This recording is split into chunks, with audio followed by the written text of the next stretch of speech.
ദിവസങ്ങൾ ആർക്കു വേണ്ടിയും കാത്തു നിൽക്കാതെ കൊഴിഞ്ഞു പോയിക്കൊണ്ടിരുന്നു. അതിൻ്റെ ഒഴുക്കിന് അലക്സിൻ്റെയും ദേവുവിൻ്റെയും ജീവിതവും. റീത്തയും ടോണിയുമായുള്ള കല്യാണം ഉടനെ ഉണ്ടാകും. ഇപ്പോൾ രണ്ടുപേരും കൂടെ വല്ലാത്തൊരടുപ്പമുണ്ട്. നിയയും ക്രിസ്റ്റിയുമുള്ള വിവാഹം കുറച്ചു നാളൂടെ കഴിയും. ഇന്ന് നിയ ജോലിക്ക് ജോയിൻ ചെയ്യുവാണ്. മോൾക്ക് നമ്മുടെ കമ്പനിയിൽ എന്തെങ്കിലും ജോലി കൊടുത്തുകൂടായിരുന്നോ ഡെവി? വല്യമ്മച്ചി ഡെവിയോട് ചോദിച്ചു. ഞാനല്ലല്ലോ ഇപ്പോൾ കമ്പനിയുടെ തലവൻ, ഡെവി ഒഴുക്കം മട്ടിൽ പറഞ്ഞു. വല്യമ്മച്ചി, അവൾക്ക് താല്പര്യമില്ല നമ്മുടെ കമ്പനിയിൽ തന്നെ ജോലി ചെയ്യാൻ. അവൾ തന്നെയാണ് ക്രിസ്റ്റിയുടെ ഫ്രണ്ടിൻ്റെ കമ്പനിയിലേക്ക് ജോലിക്ക് വേണ്ടി അപ്ലൈ ചെയ്തതും ഇൻ്റർവ്യൂ അറ്റൻഡ് ചെയ്തതുമൊക്കെ, അല്ലു പറഞ്ഞു. അപ്പോൾ റിയ മോളോ? വല്യമ്മച്ചി ചോദിച്ചു. അവൾ റീത്തയ്ക്ക് അന്ന് കൊടുത്ത പോസ്റ്റ് ഏറ്റെടുത്തു, അല്ലു പറഞ്ഞു. ആ, അതൊരു കണക്കിന് നന്നായി അല്ലു. അവർ നാളെ സ്വന്തമായിട്ട് ഓരോ കമ്പനി തുടങ്ങിയാലും എങ്ങനെ കൊണ്ടുപോകണമെന്ന് പഠിക്കാനായിട്ട് താഴെ നിന്ന് മുകളിലേക്ക് വളർന്നു വരണം. ഡെബി പറഞ്ഞപ്പോൾ എല്ലാവർക്കും അത് ശരിയാണെന്ന് തോന്നി. അങ്ങനെ എല്ലാവരും ഫുഡൊക്കെ കഴിച്ചു പോകാൻ ഇറങ്ങുവാണ്. ആദ്യത്തെ ദിവസമായതുകൊണ്ട് മാത്രം നമ്മുടെ നിയ കൊച്ചിനെ ഡ്രോപ്പ് ചെയ്യുന്നത് ക്രിസ്റ്റിയാണ്. ദേവു, അല്ലു, റിയ മൂന്നും ഒരുമിച്ച് ഒരു വഴിക്ക് ഇറങ്ങി. ക്രിസ്റ്റി നിയയും മറ്റൊരു വഴിക്ക്. ഇച്ചായ, നിയയുടെ വിളി കേട്ട് ക്രിസ്റ്റി അവളെ ഒന്ന് നോക്കി. എന്താടി, സാനി പിന്നെ വല്ലതും പറഞ്ഞോ? അല്ലെങ്കിൽ അവളുടെ വീട്ടിൽ നിന്ന്? അവൾ ചെറിയ പേടിയോടെയാണ് ചോദിച്ചത്. കാരണം അവൻ അന്നേ പറഞ്ഞു ഇനി ഇതേക്കുറിച്ച് ഒരു ചർച്ച വേണ്ടെന്ന്. നിയ, അവൻ്റെ വിളിയിലുണ്ടായിരുന്നു അവൻ്റെ ദേഷ്യം. അവൾ അവനെ നോക്കിയിട്ട് പുറത്തേക്ക് നോക്കിയിരുന്നു. ക്രിസ്റ്റി കുറച്ചു കഴിഞ്ഞ് വണ്ടി സൈഡിൽ ഒതുക്കി നിർത്തി. അപ്പോൾ നിയ അവനെ നോക്കി. നിയ, അവൻ ശാന്തമായി വിളിച്ചു. അവൾ അവനെ ഒന്ന് നോക്കി. ഞാൻ നിന്നോട് പറഞ്ഞതല്ലേ, ആ പ്രശ്നം കഴിഞ്ഞു, ഇനി അതിൽ പിടിച്ച് കിടക്കണ്ടാന്ന്. പിന്നെ എന്തിനാ നീ ഇത് എന്നും രാത്രി ചോദിക്കുന്നത്? ഇപ്പൊ ദാ എന്നെ കണ്ടാലും ഇത് തന്നെ. അവളുടെ കയ്യിൽ കോർത്തു പിടിച്ച് ചോദിച്ചു. ഞാൻ ഉള്ളിലെ പേടി കൊണ്ട് ചോദിച്ചതാ ഇച്ചായ. അവരൊക്കെ എന്തു ചെയ്യാൻ മടിക്കാത്ത ആളുകളാണെന്ന് തോന്നി. അതാ ഞാൻ വീണ്ടും വീണ്ടും. അവൾ നിർത്തി. അവളുടെ കണ്ണ് നിറഞ്ഞത് കണ്ട് അവന് പാവം തോന്നി. ഡീ കൽപ്പത്തി, നീ നിന്റെ ചാച്ചനെ പോലെ സ്ട്രോങ് അല്ലേടി? പിന്നെ എന്താ, ദൈവം സഹായിച്ച് എനിക്കൊരു ഇച്ചായനെ കിട്ടി. അതാണെങ്കിൽ ദേ ചെകുത്താൻ. അങ്ങനെയുള്ള ചെകുത്താൻ്റെ പെങ്ങൾ ഇങ്ങനെയാണോ? അതൊക്കെ പോട്ടെ, നിനക്ക് നിന്റെ ഇച്ചായനെ അറിയില്ലേ പെണ്ണേ? നീ പേടിക്കേണ്ട, ഒന്നും സംഭവിക്കില്ല, ധൈര്യമായിരിക്ക് എൻ്റെ കൊച്ച്. അവൻ പറഞ്ഞത് കേട്ട് അവളുടെ ചുണ്ടിൽ ഒരു പുഞ്ചിരി വിരിഞ്ഞു. അവൻ അവളുടെ മുഖം അവന് നേരെ പിടിച്ചു. അവളുടെ നെറ്റിയിൽ ഒന്ന് മുത്തി. അവൾ പുഞ്ചിരിയോടെ അവനെ നോക്കി. എൻ്റെ പെണ്ണ് ആദ്യമായി ജോലിക്ക് പോകുമല്ലേ, ഓൾ ദി ബെസ്റ്റ്. അവളുടെ കവളിൽ ഒന്ന് മുത്തിക്കൊണ്ട് പറഞ്ഞു. പിന്നെ അവൻ ഒരു ചിരിയോടെ കാറെടുത്തു പോയി. നമ്മുടെ നിയ കൊച്ചിനെ കമ്പനിയുടെ മുന്നിൽ ഇറക്കി ക്രിസ്റ്റിയും പുറത്തിറങ്ങി അവളോടൊപ്പം. അപ്പോഴാണ് റയാൻ്റെ കാർ അവിടെ വന്നത്. അവനെ കണ്ടതും രണ്ടുപേരും പരസ്പരം പുഞ്ചിരിച്ചു. ഹലോ മാൻ, കാണാനില്ലല്ലോ ഇപ്പോൾ, റയാൻ ക്രിസ്റ്റിയെ മുറുകെ പുണർന്നുകൊണ്ട് പറഞ്ഞു. സോറി അളിയ, ഇപ്പോൾ കുറച്ച് തിരക്കൊക്കെ ഉണ്ട്, ക്രിസ്റ്റി തിരികെ പുണർന്നുകൊണ്ട് ചിരിയോടെ പറഞ്ഞു. നിനക്കിവിടെ ജോയിൻ ചെയ്യാൻ താല്പര്യമുണ്ടെങ്കിൽ വാടാ, ഞാനൊരു പോസ്റ്റ് റെഡിയാക്കാം, റയാൻ പറഞ്ഞു. വേണ്ടളിയ, ഞാൻ ബിസിനസ്സെല്ലാം പഠിക്കട്ടെ, ഇവളും. എന്നിട്ട് സ്വയം ഒരു ചെറിയ കമ്പനി തുടങ്ങാം. അതിന് ഞങ്ങൾ രണ്ടും രണ്ട് സ്ഥലത്ത് ജോലി ചെയ്യുന്നതാണ് നല്ലത്, ക്രിസ്റ്റി നീയെ നോക്കി പറഞ്ഞു.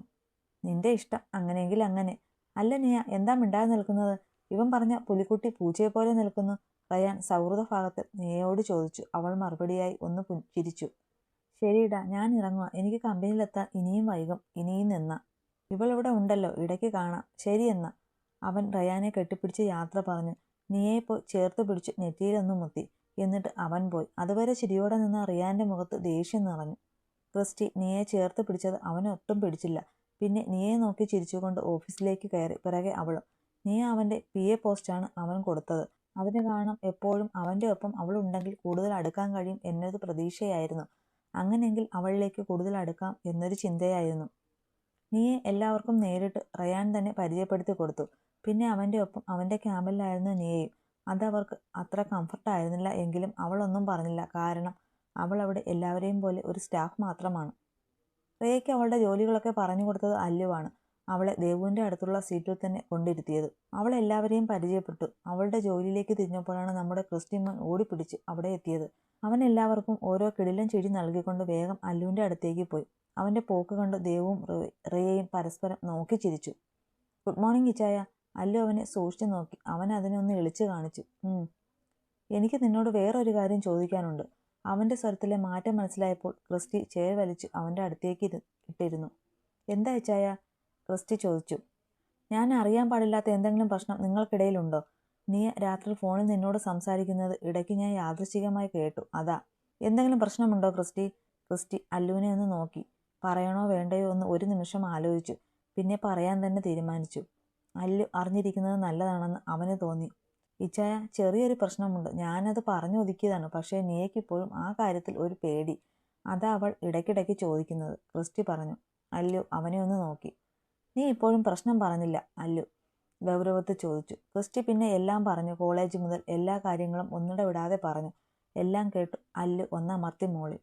ഞാൻ ഇടപെടണമെന്ന് ഉറപ്പ് തന്നെയാണോ ക്രിസ്റ്റി? അല്ലു ചോദിച്ചത്. അതെ ഇച്ചായ, എന്തെങ്കിലും ഉണ്ടെങ്കിൽ ഞാൻ പറയാം, ക്രിസ്റ്റി പറഞ്ഞു. എന്തെങ്കിലും ആവശ്യമുണ്ടെങ്കിൽ നീ എന്നോട് പറയണം ക്രിസ്റ്റി, മടിക്കരുത്, അല്ലു പറഞ്ഞു. പിന്നെ അല്ലുവും ക്രിസ്റ്റിയും അവരുടെ ജോലികൾ തുടർന്നു. ഉച്ചയ്ക്ക് ലഞ്ച് ബ്രേക്ക് ടൈമായപ്പോൾ നിയ വിളിച്ച് സംസാരിച്ചു. ക്രിസ്റ്റി ഇടയ്ക്കൊന്ന് പുറത്തുപോയി കമ്പനിയുടെ ആവശ്യത്തിന് തന്നെയാണ് പോയത്. അല്ലു ഏതോ ഫയൽ നോക്കി ഇരിക്കുമ്പോഴാണ് ദേവു അങ്ങോട്ട് വന്നത്. സാർ. അവളുടെ സാർ വിളി കേട്ട് അല്ലു അവളെ സൂക്ഷിച്ചു നോക്കി. അവളൊന്ന് ഇളിച്ചു കാണിച്ചു. എന്താ മേഡം, ഈ വഴി അങ്ങനെ കാണാറില്ലല്ലോ, എന്തായെന്ന് പതിവില്ലാത്തൊരു വരവ്? അവൾ അവനെ കൂർപ്പിച്ചു നോക്കി. ദാ ഈ ഫയൽ നോക്കി എന്തെങ്കിലും തിരുത്താനുണ്ടെങ്കിൽ പറഞ്ഞതാ സാർ, അവൾ അവനെ പുച്ഛിച്ചുകൊണ്ട് ദേവു പറഞ്ഞു. അവൻ സീറ്റിൽ നിന്ന് എഴുന്നേറ്റു അവളുടെ അടുത്തേക്ക് ചെന്നു. കൊച്ചു ഉമിനീർ ഇറക്കി അവനെ നോക്കി. എന്താ മേഡം, ആകെ വിയർക്കുന്നുണ്ടല്ലോ, AC-യുടെ തണുപ്പ് പോരെന്ന് തോന്നുന്നു, അവളുടെ നെറ്റിയിൽ പൊടിയുന്ന വിയർപ്പ് തുള്ളികൾ തുടച്ചു കൊടുത്തുകൊണ്ട് പറഞ്ഞു. ഇച്ചായ, ഇത് ഓഫീസാ, വീടല്ല, അവൻ അവളെ ചേർത്ത് പിടിച്ചു. അതിനെന്താ, എൻ്റെ ഓഫീസ്, എൻ്റെ ഭാര്യ. അവൾ ദയനീയമായി അവനെ നോക്കി. അപ്പോഴേക്കും അവൻ്റെ ചുണ്ടിൽ പതിവ് കള്ളച്ചിരി വിരിഞ്ഞു. അവളെ ഒന്ന് ചേർത്ത് പിടിച്ചുകൊണ്ട് അവളുടെ ചുണ്ടിലേക്ക് ചുണ്ട് ചേർത്തു. അവളൊന്ന് പിടഞ്ഞുകൊണ്ട് അവൻ്റെ പുറത്ത് അള്ളിപ്പിടിച്ചു. അല്ലു അവളുടെ ചുണ്ടിലെ മാധുര്യം നുണയുന്നതിനൊപ്പം അവൻ്റെ കൈകൾ അവളുടെ ഉടലിലൂടെ അലഞ്ഞു. അവൻ്റെ കൈ പിടിച്ചു വെക്കാൻ നോക്കുമ്പോൾ കൂടുതൽ കൂടുതൽ വേഗത്തിൽ അവൻ്റെ ചുണ്ടുകൾ നുകരാൻ തുടങ്ങി. ഓഫീസാണെന്ന് മറന്ന് പരസ്പരം മത്സരിച്ച് ചുംബിക്കുമ്പോഴാണ് അല്ലുവിൻ്റെ ഫോൺ റിങ് ചെയ്തത്. പെട്ടെന്ന് ദേവു അല്ലുവിനെ തള്ളി മാറ്റി. അല്ലു ദേഷ്യത്തോടെ തല കുടഞ്ഞുകൊണ്ട് ഫോൺ എടുത്തു നോക്കി. ക്രിസ്റ്റിയാണ്.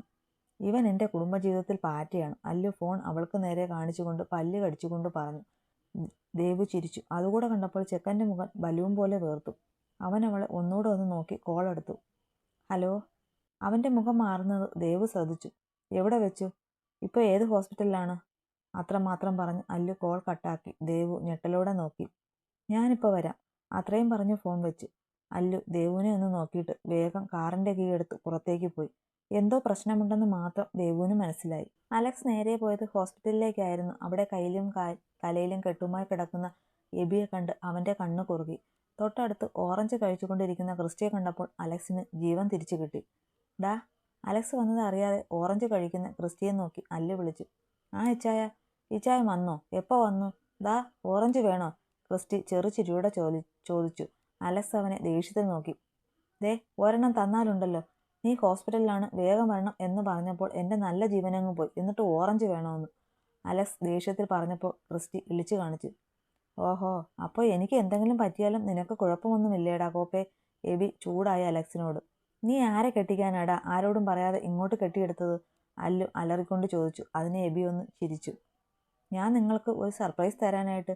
പിന്നെ ഈ പൊട്ടനോട് ഇന്നലെ വിളിച്ചു പറഞ്ഞു വരുമെന്ന്, അങ്ങനെ ഇവൻ എന്നെ കൂട്ടാൻ വന്നതാ. എബി ക്രിസ്റ്റിയെ നോക്കി അല്ലുവിനോട് പറഞ്ഞു. വന്നത് കാറിലല്ലേ, പിന്നെ എങ്ങനെ? അല്ലു സംശയത്തോടെ ചോദിച്ചു. ഞാൻ പറയാൻ ഇച്ചായ, ക്രിസ്റ്റി അതും പറഞ്ഞ് എണീറ്റു. എബിച്ചന് വന്ന വഴിക്ക് പെട്ടെന്നൊരാഗ്രഹം ഇളനീർ കുടിക്കണമെന്ന്. അങ്ങനെ അടുത്ത് കണ്ട ഒരു കടയിൽ ഇറങ്ങി കുടിച്ചു. അവിടെ നിന്ന് തിരിച്ച് കാറിൻ്റെ അടുത്തേക്ക് വരാൻ റോഡ് ക്രോസ് ചെയ്തതായിരുന്നു. അപ്പോഴാ ഒരു ബൈക്കുകാരൻ ഓവർ സ്പീഡിൽ കയറി വന്നത്. അവന് ബ്രേക്ക് പിടിച്ചപ്പോൾ കിട്ടിയില്ല, ക്രിസ്റ്റി പറഞ്ഞു. എന്തായാലും ഈ കോലത്തിൽ വീട്ടിൽ ചെന്ന് കയറുന്നത് നല്ലൊരു സർപ്രൈസാണ്, അല്ലു പറഞ്ഞു. എബി അലക്സിനെ നോക്കി നന്നായി ഇളിച്ചു കാണിച്ചു. കൂടുതൽ ഇളിക്കല്ലേ, രണ്ടും മുന്നിൽ നിന്ന് അവൻ്റെയൊക്കെ ഒരു സർപ്രൈസ്. അല്ലു അതും പറഞ്ഞ് കലിപ്പിൽ പുറത്തേക്ക് ഇറങ്ങി. കുറച്ചു കഴിഞ്ഞ് എബിയെ ഡിസ്ചാർജ് ചെയ്തു. അപ്പോഴേക്കും ക്രിസ്റ്റി ഓറഞ്ച് മുഴുവൻ തീർത്തു. ഇവനെ പോലെ ഒരു തീറ്റപ്രാന്തനാണോ എൻ്റെ പെങ്ങൾ കണ്ടുപിടിച്ചത്? കാറിലിരുന്ന് കാര്യമായി എന്തോ ആലോചനയായെന്ന് അലക്സ് എബിയുടെ പറച്ചിൽ കേട്ട് ഒന്ന് ചിരിച്ചു. നേരെ വീട്ടിലേക്കാണ് പോയത്. വീട്ടിൽ ഡെവിയും ജെസ്സിയും വല്യമ്മയും മാത്രമായിരുന്നു ഉണ്ടായിരുന്നത്. പതിവില്ലാതെ ഈ സമയത്ത് അലക്സിനെ കണ്ട് ഒന്ന് അമ്പരന്ന് നിന്നു. പിന്നെ പിറകെ വരുന്ന എബിയെ കണ്ടപ്പോൾ അവർക്ക് ടെൻഷനായി. പിന്നെ കാര്യം പറഞ്ഞു. എബിക്ക് ഒരടിയും കൊടുത്ത് വല്യമ്മച്ചി അവനെ പറഞ്ഞ് മുറിയിലേക്ക് വിട്ടത്. അപ്പോഴാണ് അലക്സ് ദേവുവിൻ്റെ കാര്യം ഓർത്തത്. അവൾ ടെൻഷൻ അടിച്ച് ഒരു പരുവമായി കാണുമെന്നവൻ ഓർത്തൊരു ചിരിയോടെ അവളെ വിളിച്ചു. ദേവു ഇവിടെ അവൻ പോയ കാര്യം റിയോട് പറഞ്ഞു. പിന്നെ ഒന്നും മിണ്ടിയില്ല. വർക്ക് ചെയ്യാനും തോന്നുന്നില്ല. എന്താണെന്ന് അറിയാത്ത ഒരു ടെൻഷൻ. അപ്പോഴാണ് അലക്സിൻ്റെ കോൾ വന്നത്. ഇച്ചായ, എവിടെയാ? എന്താ പെട്ടെന്ന് പോയത്? അവളുടെ ചടപടയെന്നുള്ള ചോദ്യം കേട്ട് അവനൊന്ന് ചിരിച്ചു.